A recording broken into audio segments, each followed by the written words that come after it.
Church के member हैं, बहुत ही रेगुलर मेंबर हैं। ये खुरम भाई हैं और ये इनकी मिसेस तानिया। इनकी गवाही इस तरह से है कि ये कह रहे हैं कि इनकी जो वाइफ थी वो दोनों बच्चों को स्पॉन्सर करना चाहती थी, लेकिन डेजिग्नेशन जो था वो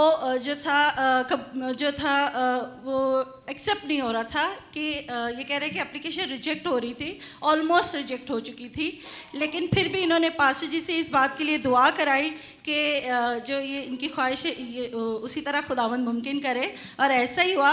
ये कह रहे हैं कि 23 को इनके हाथ में वीज़ा था। हालेलुया।